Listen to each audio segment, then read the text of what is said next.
no membership test, no lines of birth or race or accomplishment, a church for people who have made errors.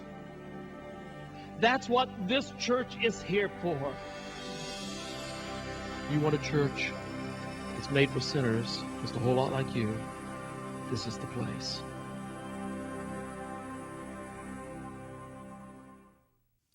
Hello, I'm Mike Tucker, and welcome to Faith for Today. A young ministerial student was taking a class in youth ministries at a Christian college. They were due to have a test, and when they got to class, everyone was studying last minute for the test. Well, the teacher came in and said he would review with them before the test, and most of the review came straight from the study guide, but there were some things he was reviewing that this young man had never heard before. Well, when he was questioned about it, the professor said, those things are in the book, and you're responsible for anything that's in the book. And the students couldn't argue with that. No. Well, finally, it was time to take the test. The professor said, leave your test face down on the desk until everyone has one, and I'll tell you when to start. When the students turned their test over, to their astonishment, every answer on the test was filled in. Each student's name was even written on the test in red ink. The bottom of the last page said, this is the end of the exam. All the answers on your test are correct. You will receive an A on this final exam. The reason you passed the test is because the creator of the test took it for you. All the work you did in preparation for this test did not help you get the A. You have just experienced grace. Today we begin a series of studies entitled Salvation Stories. We will be examining Jesus' parables about salvation, and we will learn that Jesus, our Creator, has already taken our test for us as well. What a gift. We'd like to offer you a gift too. Mike has joined 9 other authors to write a book entitled The 10 Commandments Under Attack. And if you'll call the number on your screen right now, we'd love to send you a copy of this book as our way of saying thank you for watching the program. In just a moment, we'll begin our study. But first, let's join the Arlington Seventh-day Adventist Church for worship and praise.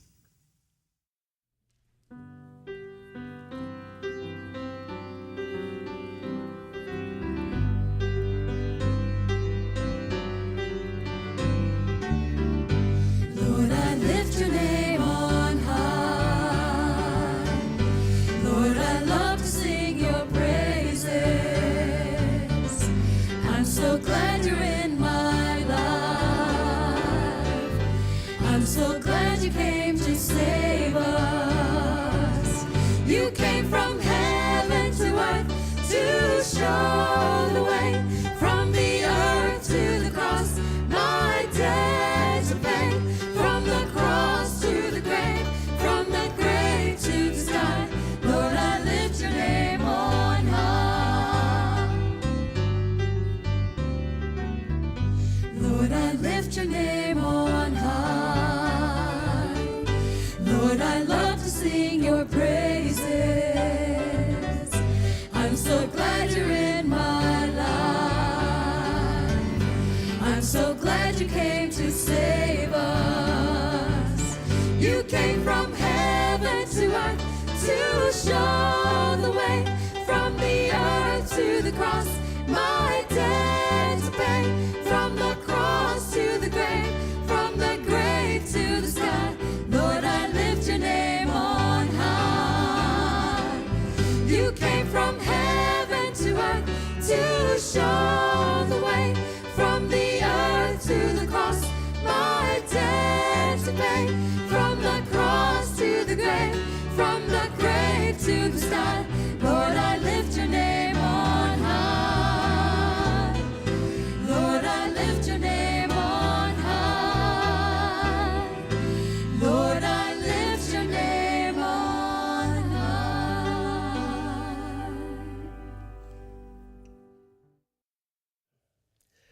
I invite you to take your Bible out and turn to the book of Matthew.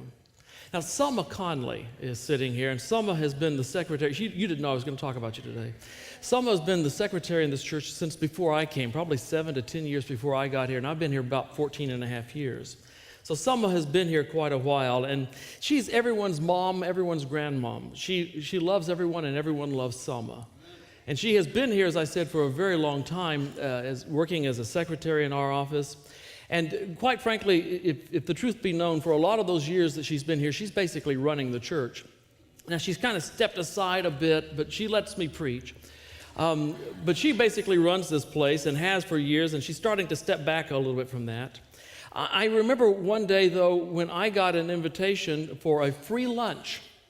There was a guy selling some sort of machine that printed all kinds of things on anything in the world. You could print on your shoe, I think, on this machine. And basically, he was willing to pay for a lunch if we'd come listen to a sales pitch. I thought, free lunch, I'm there, I'm a preacher, I go for free food. But Selma said, there is no such thing as a free lunch. Well, I love Selma. I wanted to be respectful to the woman, and I didn't want to disagree with her openly, but it was obvious I was about to get a free lunch. So I said, no, I think this time I'm going to get a free lunch. She said, we'll see. So I went to the presentation, and I ate at a nice restaurant, got a free meal. It was great, and it was a lot of fun. It's good to do that. And then he made the sales presentation, and I said no. And I left and came back, and I thought, I got a free lunch. And I was gloating over that until, as the weeks passed, I stopped gloating quite so much, because not a week passed but what I got a phone call or a personal visit from that salesman. And he kept coming around, and every time that he would call or come by, Selma would giggle and say, there is no free lunch. And that went on for some time. I kept saying no politely, and he kept visiting. And finally, I think that if basically I had added up the number of hours it took me to get rid of the guy, my time was worth several of those lunches. Basically, I should have bought my own lunch, is what I should have done.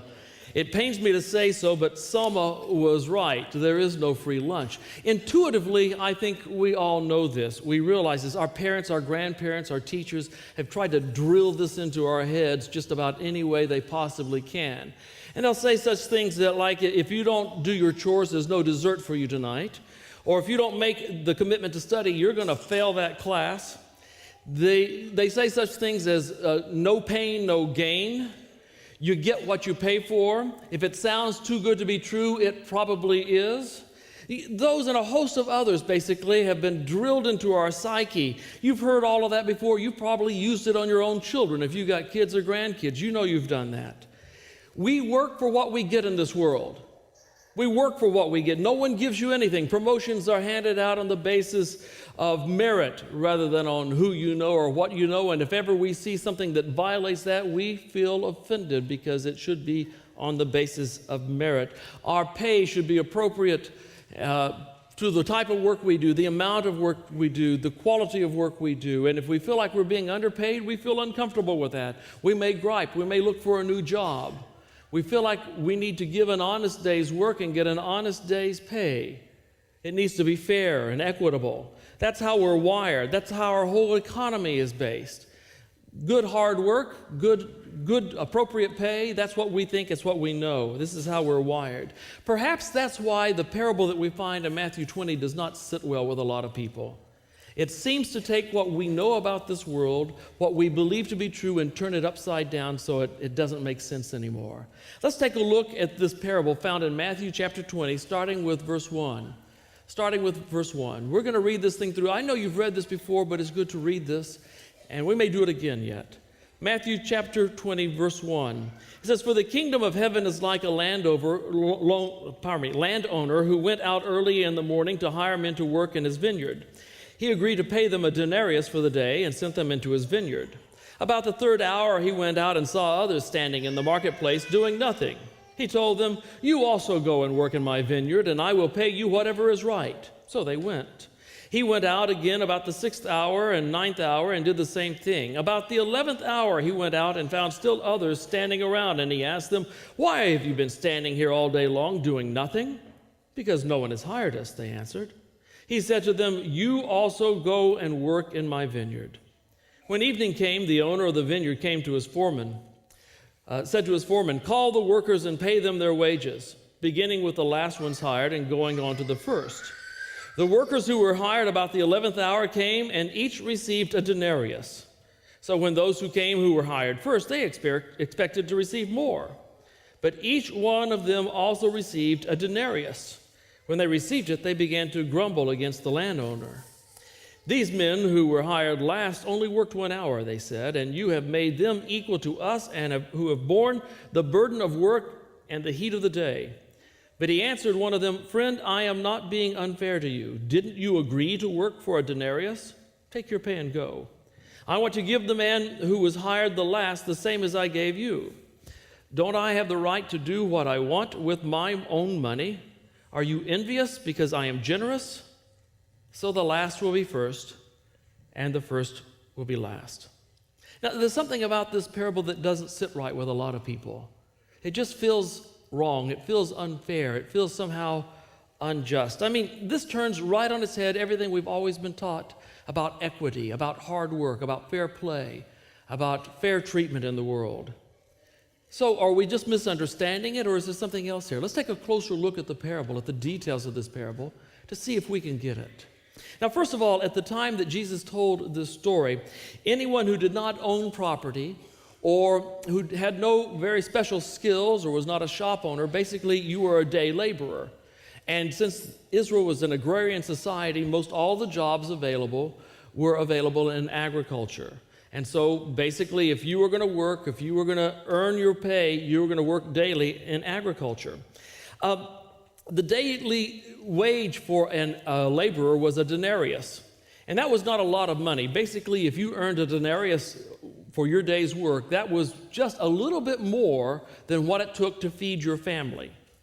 Basically, and that's only if you fed them barley loaves rather than wheat loaves, because barley was a cheaper grain to buy. And if you bought barley and you made the loaves for your family out of that, you could feed your family for just a little less than a denarius a day. So you see, there was not a lot of money left over. And this was the time before Social Security, before a welfare system. So basically, if you didn't work that day, your family did not eat. They did not eat that day. So it was essential that you be hired. And so every day workers would gather in the public marketplace, and they would stand there waiting for someone to come by and hire them. And all the landowners and the farmers and anybody else who wanted to hire someone for the day would come to the marketplace, and they would look around and they would find the people standing there who were unemployed, and they would employ them. They would hire them to do their work for them. If you were chosen early in the morning, you had a better chance of getting a full day's wage. So who's chosen early in the morning? The stronger, the younger, the better skilled. Who's left over? Well, the older, the too young, the unskilled, the feeble. Those workers, basically, they found it, they were very lucky if they got a full day's wage. Most cases, they did not. And if they were not hired in the morning, they would stand around all day in hopes that they would find at least some work, some way to earn some money. That was their hope. That was their plan. If you were in that last class of workers, those that were the rejects, the nobodies, the people who were feeble, the people who were too old, that's how they were viewed, weren't they, by the people hiring? As the nobodies, the rejects, the worthless? If you were in that class of people and you were hired in the last hour of the day, you would take the job in hopes of getting at least something for your day's work so that you could have something with which to maybe buy some food. You were a part of the leftovers. Those who were chosen early in the day were better workers, and they were the ones more likely to receive a full day's pay. But the landowner in Jesus' story begins to turn this whole process upside down. First of all, he goes into the marketplace first thing in the morning, just like everyone else, and he looks around and he hires people. And he hires the people he can find, he takes them and takes them out to work. But every 2 to 3 hours, he goes back and he hires anybody else that he finds. Anybody standing around that's not working, he hires and sends them out to his vineyard. He does this all day long until finally there's only 1 hour left of sunlight. At the end of the day, he finds a few people that are still standing around. He hires them, and they go out, and these 11th hour workers, he just tells them, I'll do what's fair for you. And they go out and they begin to work. Because after all, they're going to accept it. Something's better than nothing. It's only 1 hour, but something is better than nothing. So at the end of the day, after everyone has worked, he calls them together to pay them. And he starts with those who have worked only 1 hour, and he gives them a full day's wage. Well, their joy is contagious. They are thrilled. They did not expect this. Their family's going to eat today, and they're going to eat well. Thank you, Lord. I thought that we were going to go a day without food, but now they've got a denarius. They can feed their family. But those who worked all day long see this, and they think, we're going to get more, because after all, we've worked all day long. We've borne the brunt of the labor. We've done everything, but when it's their turn to get paid, they get the same thing as the 11th hour workers. Those guys who only worked 1 hour. They are incensed. They're angry. This is not fair. This is not equitable. They got paid too much, or we got paid too little. Something's wrong here. But the landowner replies, I've not cheated anyone. I paid you exactly what I agreed to pay you. You got exactly what you bargained for. The fact that I decided to extend a grace to others is really none of your business. Then he asks a good question, basically, here in verses, actually two good questions. In verse 15, it says, don't I have the right to do what I want with my own money? Or are you envious because I am generous? Now, you know, the landowner is here thinking about these 11th hour workers and their families. He knew that if they failed to get a full day's wage, those families would not eat. He knew that. And so he decided to be generous with them. He wanted to make sure that everyone ate today. Everyone eats today. It was his generosity, though, that caused the first hour workers to be upset. They were unhappy and they felt that they had been cheated. The story reminds us of one thing in particular. God values people over things. God values people over things. We see this repeatedly throughout Scripture. God values people over things, always.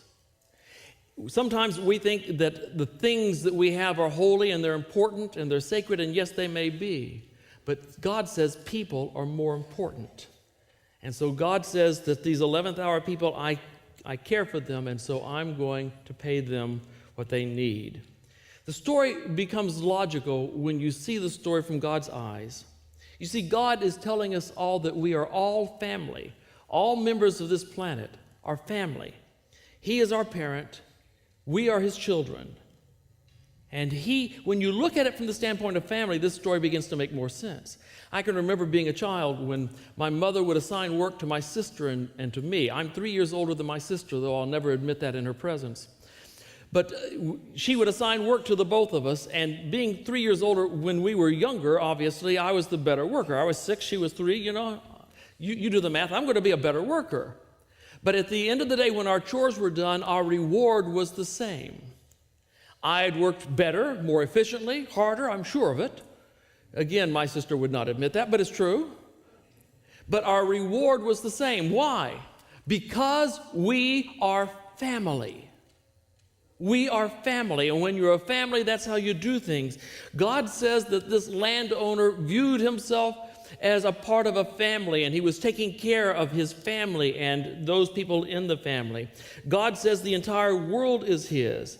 And in a family, the reward is based on merit, not on merit, but on belonging. It's based on membership.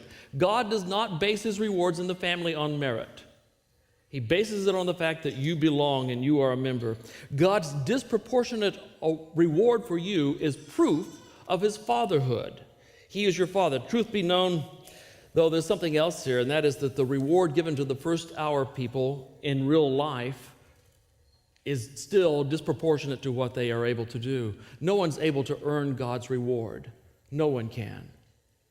But especially the 11th hour people rejoiced when they got the full day's reward. But that's because we're a part of a family. When you realize that none of us can earn it or deserve it, then it begins to make more sense to you. It's really kind of ridiculous to compare my work to yours or yours to mine, because neither of us earned it or deserved it, did we? There are many more lessons from this story. Another lesson regards the wage paid to the 11th hour workers that did not earn that wage. It was a gift given to them from a generous landowner. The landowner saw their need, and he basically rewarded them according to their need. Their wage was given to them in full, even beyond what they had earned, and so because they had a need. Despite the fact that they did not work long enough, they received that grace from his hand. The thing that brought this extravagant gift to them was their need, not their labor. They needed it, so God gave it to them. You need salvation. God gives it to you, and you can't earn it. You can't deserve it.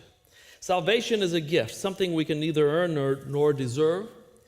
The thing that recommends us to God for that gift is our great need.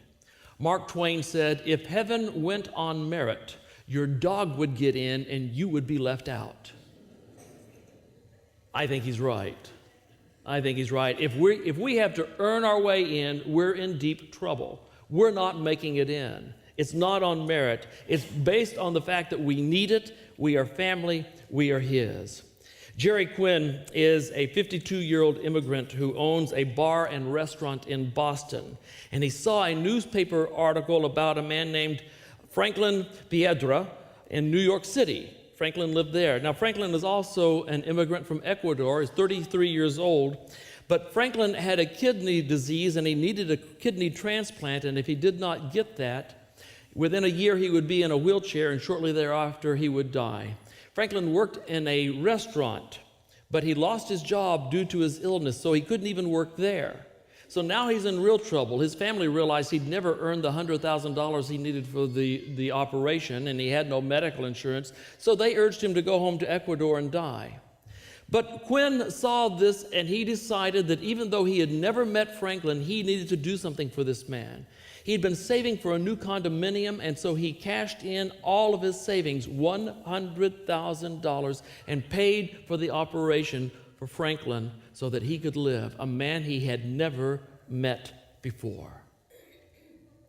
This is an amazing story. But it is this type of relationship that the story that Jesus told here in Luke 20 is based on. God saw your need. He recognized that your need was complete, that you could do absolutely nothing to satisfy your need. And so he decided that he would cash in his great riches of glory and meet your need. You can neither earn it nor deserve it. It is given to you as a grace.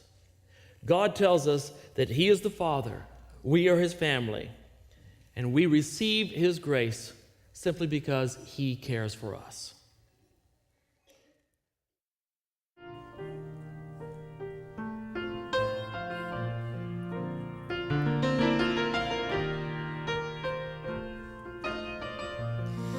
As morning dawns and evening fades, you inspire songs of praise that rise from earth to touch your heart and glorify your name.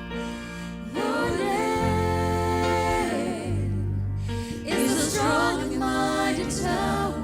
Your name is a shelter like no other. Your name, let the nations sing it louder, 'cause nothing has the power to save but your name.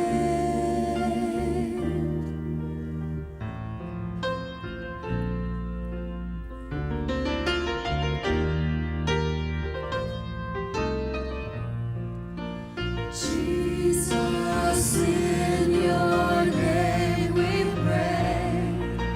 Come and fill our hearts today. Lord, give us strength to live for you and glorify your name. Your name is a strong and mighty tower. Your name is a shelter like no other. Your name, let the nations sing it louder, 'cause nothing has the power to save but your name.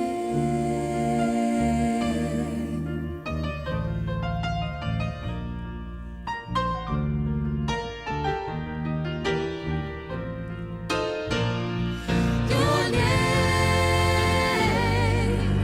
is a strong and mighty tower. Your name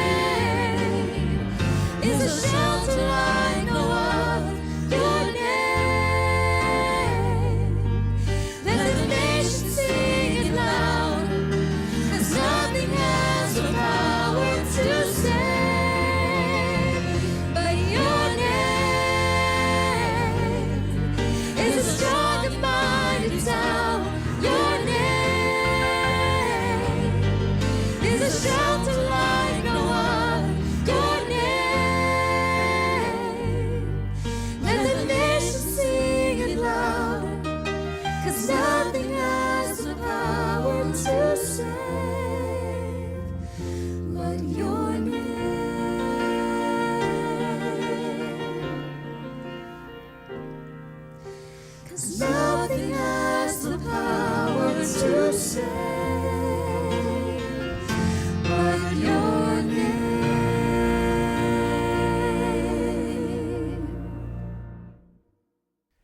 Hi, I'm Mike Tucker of Faith for Today Television. I'd like to invite you to attend a series of meetings entitled Heart Quest, Finding the One Who Has Loved You All Along. The meetings begin October 19 at 7 p.m. right here at the Arlington Seventh-day Adventist Church. These grace-filled messages will help guide in your heart's quest, the quest to experience more of God. Don't miss out on this powerful series. For more information, go to heartquest.info. I'll see you here.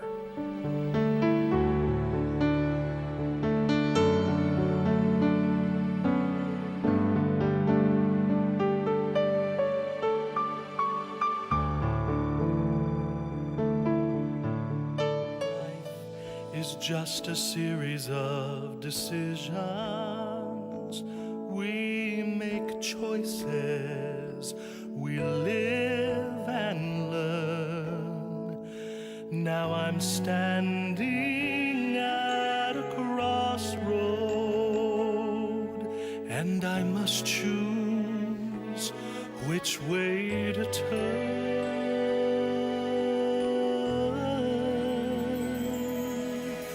Down the one road lies all the world can offer, all its power, its wealth and fame. Down the other, just a man with nail scars in his hands, but there is healing in his eyes, and there is power in his name. I choose Jesus. I choose Jesus without a solitary doubt. I choose Jesus, not for miracles, but for loving me, and not for Bethlehem, but for Calvary, not for a day, but for eternity. I choose Jesus.